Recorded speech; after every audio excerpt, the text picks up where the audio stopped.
Mesdames et messieurs, bonsoir et bienvenue dans Tam Tam Info à la une de l'actualité de ce jeudi 4 septembre 2025. Rentrée scolaire fixée au 1er octobre, mais l'incertitude demeure pour l'enseignement catholique. Après l'arrêt de la subvention de l'État, la crise est totale entre l'Église et ses 1600 enseignants licenciés. Souveraineté sanitaire et militaire, les ministres de la Santé et de la Défense ont visité les chantiers du futur hôpital militaire de Banankoro, un projet entièrement financé par le budget national. L'espoir face au climat à Chiweleni dans la région des Gao, le courage des femmes maraîchères assure la sécurité alimentaire de leur communauté. Et puis un drame à Bamako, un installateur de climatiseur mer électrocuté, son collègue est grièvement blessé, un accident qui rappelle les dangers des travaux électriques.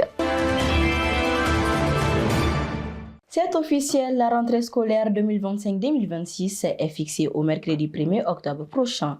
Plus de 4 millions d'élèves sont attendus sur les bancs, mais pour une partie d'entre eux, cette date est synonyme d'une profonde angoisse. Depuis que l'État a notifié à l'enseignement catholique privé de son incapacité à assurer le paiement de la subvention datant de 1972, des mesures ont été prises par l'Église et le personnel pour trouver des solutions. Parmi ces mesures, il est prévu l'ouverture de certaines écoles avec un nouveau statut et un procès intenté par les enseignants contre leur direction.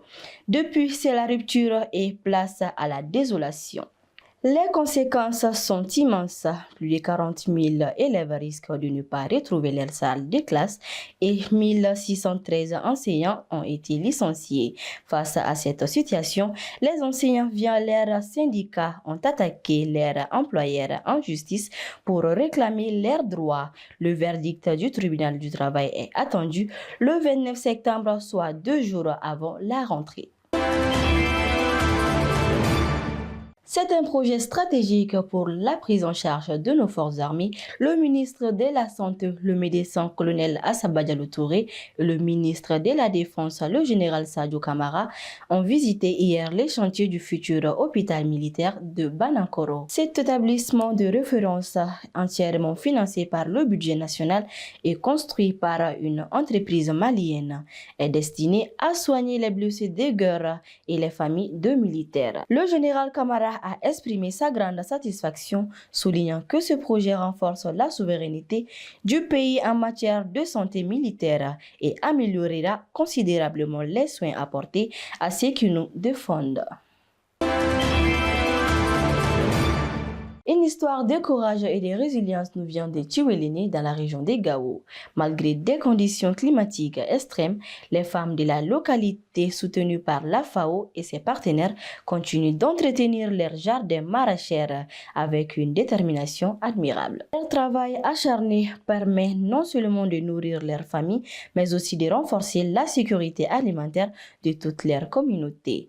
Ces femmes sont un exemple inspirant de la manière dont les communautés locales peuvent se mobiliser pour faire face aux défis climatiques.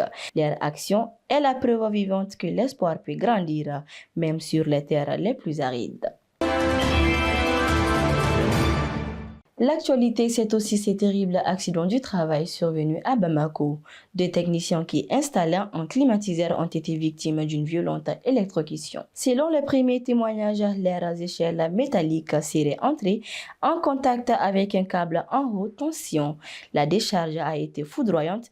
L'un des hommes est décédé sur le coup, tandis que son collègue grièvement brûlé a été évacué d'urgence à l'hôpital. Une enquête a été ouverte. Ce drame rappelle la nécessité absolue de respecter les protocoles de sécurité les plus stricts lors de toute intervention à proximité d'installations électriques. C'est la fin de cette édition. Merci de votre fidélité sur Tam Tam TV. En cette période de préparation de la rentrée scolaire, nous terminons avec cette pensée de l'historien burkinabé Joseph Kizerbo qui nous rappelle où se trouve la plus grande richesse d'une nation. L'éducation est le premier gisement d'un pays. Au nom de toute la rédaction, je vous souhaite une excellente soirée.